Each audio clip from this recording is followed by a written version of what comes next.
ইসলামী জীবন ব্যবস্থা আর দ্বীনি দাওয়াতের কাজ শিখতে বিশ্ব ইজতেমার দ্বিতীয় পর্বে অংশ নিয়েছেন মুসল্লিরা।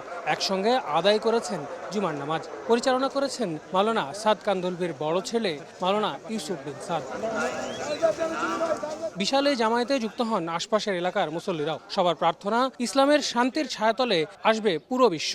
এছাড়া মহিমান্বিত লাইলাতুল বরাতে আল্লাহর নৈকট্য লাভের আশা ধর্মপ্রাণদের। আমি যখন ছোট তখন আমি আব্বার সাথে আমি আসতাম।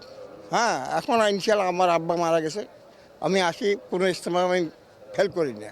এর আগে বৃহস্পতিবার বাদ মাগরিব আম বয়ানের মধ্য দিয়ে শুরু হয় এই পর্বের আনুষ্ঠানিকতা। শুক্রবার ফজরের নামাজের পর তিনি বয়ান করেন মাওলানা আব্দুস সাত্তার। ইজতেমার এবারের পর্বে ৭০টি দেশ থেকে সহস্রাধিক বিদেশি অংশ নিয়েছেন। তাই মূল ময়দানকে ভাগ করা হয়েছে ৮৫টি খিত্তায়। আমাদের মৃত্যুর পর যে কি হবে, কি করতে হবে, সেই কাজটা এখন যদি করি না যেতে পারি, তাহলে আমরা নাজাত পাবো না। আমরা যেন আল্লাহর রাস্তায় চলতে পারি এবং কি এই মানে কি নিয়ে যেন মরতে পারি। আমরা এই দাওয়াতের কাজ পৌঁছে দিতে পারি সমস্ত মানুষের কাছে। এদিকে ইজতেমা ময়দান জুড়ে নেওয়া হয়েছে কঠোর নিরাপত্তা ব্যবস্থা।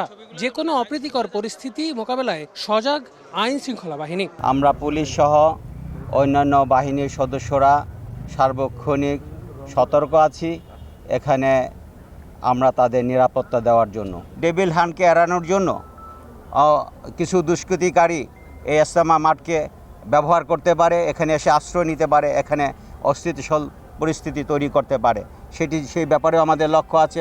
রোববার দুপুরে আখেরি মোনাজাতের মাধ্যমে শেষ হবে এবারের বিশ্ব ইজতেমা।